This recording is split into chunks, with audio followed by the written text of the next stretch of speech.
Hey, what is going on, SMT Nation? It's your boy, the SMT. Got some news for you guys today. Happy Monday to you all.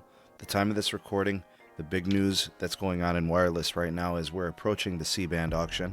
So everything up till now with what's been going on with T-Mobile and Sprint, with their merger process, you know, it's been pretty fluid. It's really been a network thing. We've been focusing on network access, upgrades, integration. We'll have some news there on that side. And then also with the carriers is what's going on with the pandemic and how it's affected the economy. So we're going to cover those two aspects of today's update. So the first piece coming out of AT&T. AT&T, for the most part of this year, has been, focusing on job cuts, trying to reduce their overhead and their operational costs. So more job cuts has hit the big blue carrier. So a big piece of what their 2020 has become is trying to shed the fat, reduce the debt load, and dealing with the pandemic along, as it happened. So horrible half one 2020 for AT&T. Moving through quarter two, it was very noticeable and exaggerated by the pandemic. So, they've been focusing on trying to just reduce that operational debt, try to cut some of the debt that they've accrued over the years with their mergers and acquisitions, like with Time Warner and DirecTV. So in preparation for the C-band auction here, Spectrum Auction 107 in December, that 3.7 gigahertz, 280 megahertz of it is going to be transcendental for 5G technology moving forward, and AT&T is going to have to be a big player in it. All carriers will be at some level. So, look out, for kind of what they're going to be prepping for, and a lot of their moves from an economic standpoint will be focused on preparing for that. So, they had this anticipated exclusivity for the 4.9 gigahertz that was going to be available to them exclusively, and that deal fell through. So I'll be doing videos on that later to talk about it and how it's going to, change their trajectory and their planning. But these job cuts, looks like there are now thousands of them, already kind of pre quarter three that happened, and now we've got more of them. Upwards of 8,700 jobs have been cut during Q3 2020. So now this is almost 4% of the employees at the company. So at Big Blue, they are losing a lot of jobs. In terms of, how this compares to in the past, I do believe that they had a similar, scale of job cuts after the Time Warner acquisition in 2018, where they laid off 6,000 people. So that's a tremendous amount of people that have lost work. They've been reducing the retail footprint. They've been closing stores, thousands of them. They've been reducing Time Warner operations costs. DirecTV is on the chopping block. They're trying to sell that piece.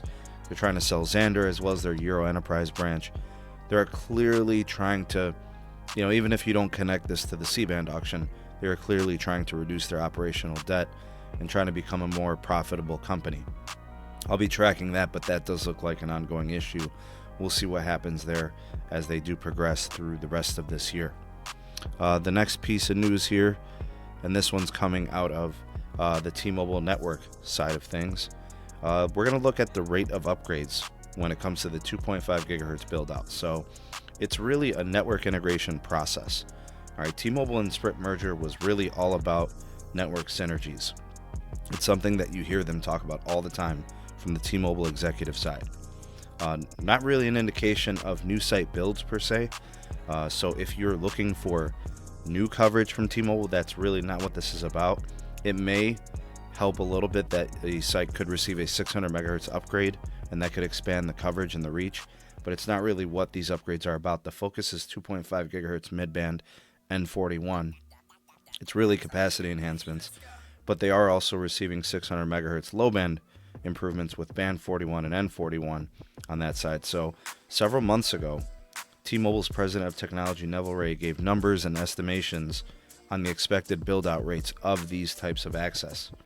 So the first guidance was a rate of 3,000 tower sites per month. Then it became a very more ambitious goal of 4,000 to 5,000 per month. And he speculated that at this rate, with the completion of the network, could be expected in under 2 years, and that people would be surprised. I, for one, thought this is unrealistic. I think based on the guidance and their spending, it didn't add up or make any sense personally. But that was his claim, and that's what he said. We have been watching the rate of upgrades. We've been kind of seeing what they've been doing out there in the field. So we have some insight from analysts from time to time, and we kind of take what they see nationally as those build-out rates change and fluctuate. So this one from Ken Schmidt, claiming that 100 tower sites per day are being upgraded. This is an increase from the 1,000 to 1,100 monthly upgrades that we were seeing initially prior to the recent tower site deals with American Tower and Crown Castle.